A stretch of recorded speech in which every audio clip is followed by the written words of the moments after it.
نحمده ونصلي على رسوله الكريم اما بعد فاعوذ باللہ من الشیطان الرجیم بسم اللہ الرحمن الرحیم وَإِذَا قِيلَ لَهُمْ لَا تُفْسِدُوا فِي الْأَرْضِ قَالُوا إِنَّمَا نَحْنُ مُصْلِحُونَ أَلَا إِنَّهُمْ هُمُ الْمُفْسِدُونَ وَلَكِنْ لَا يَشْعُرُونَ۔ اور جب ان منافقوں سے کہا جاتا ہے کہ تم زمین میں فساد مت مچاؤ تو یہ کہتے ہیں ہم تو اصلاح کرنے والے ہیں۔ یاد رکھو بے شک یہی لوگ مفسد ہیں لیکن وہ اس کا شعور نہیں رکھتے۔ جن چیزوں کے ذریعے فتنہ و فساد پھیلتا ہے وہ دو طرح کی ہوتی ہیں۔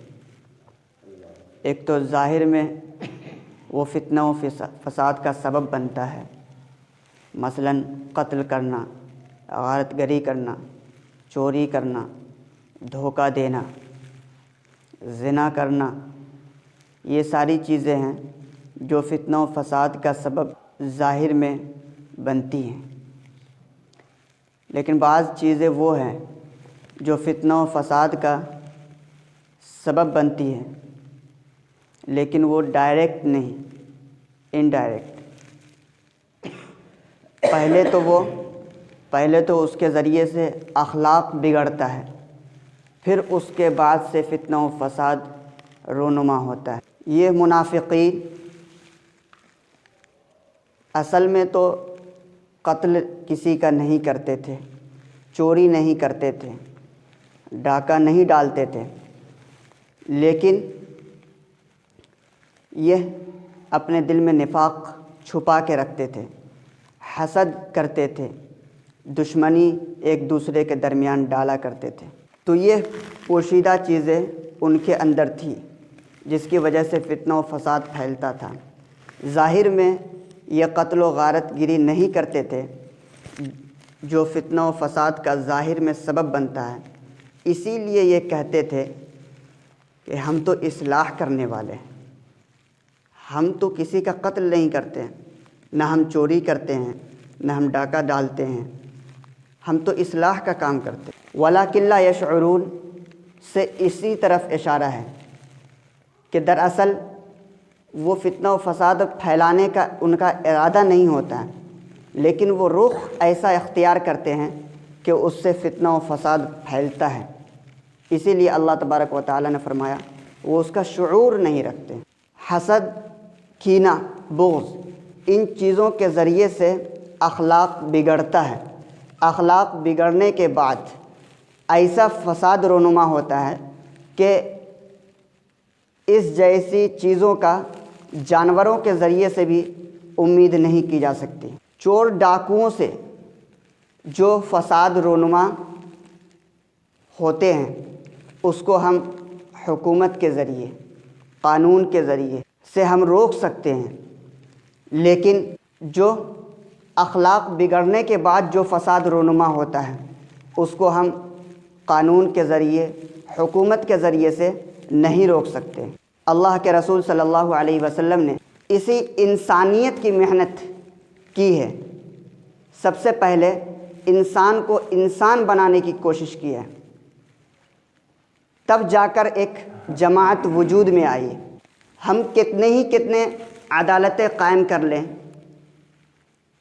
اور پولیس کا محکمہ بیٹھا دیں، لیکن فتنہ و فساد اس سے نہیں روک سکتے جب تک کہ ہم ایک انسان کے اندر انسانیت نہ پیدا کر دیں۔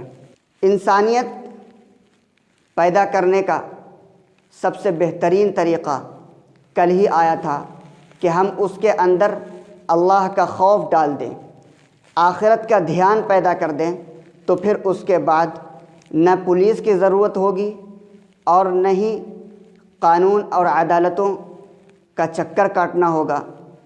یوں ہی مسئلہ خود بخود حل ہو جائے گا، وہ خود ہی اللہ سے ڈر کر جرائم کرنے سے اور بڑے بڑے فساد پھیلانے سے خود ہی رک جائے گا۔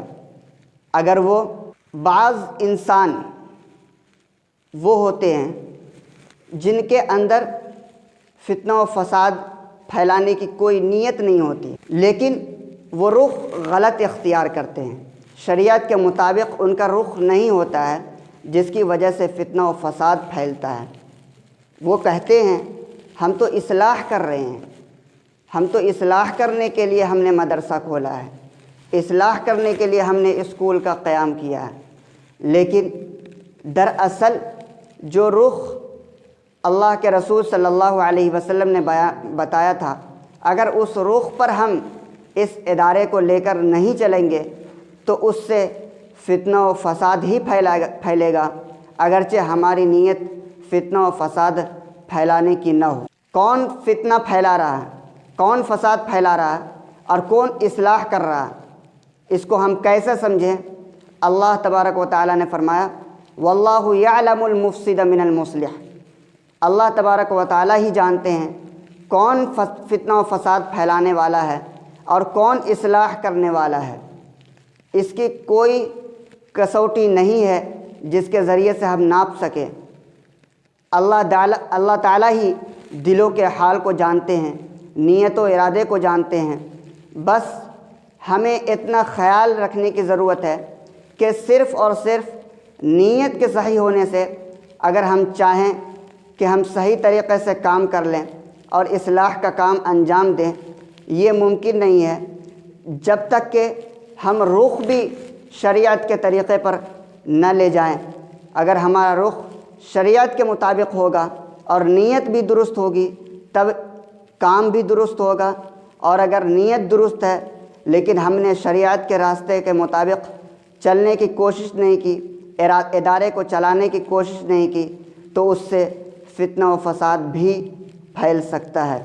اگرچہ ان منافقوں کو اس کا احساس نہیں ہے کہ وہ فتنہ و فساد پھیلا رہے ہیں یا اصلاح کر رہے ہیں، لیکن دراصل اس کا نتیجہ چونکہ اللہ کو معلوم ہے، دلوں کے حال کو جاننے والے ہیں کہ اس کا اثر اور نتیجہ جو پیدا ہوگا وہ فتنہ و فساد ہی ہوگا۔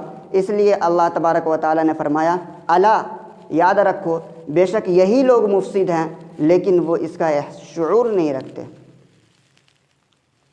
اللہ تبارک و تعالیٰ سے دعا کریں کہ اللہ تبارک و تعالیٰ ہمیں صحیح نیت کے ساتھ شریعت کے رخ کے مطابق کام کرنے کی توفیق عطا فرمائے۔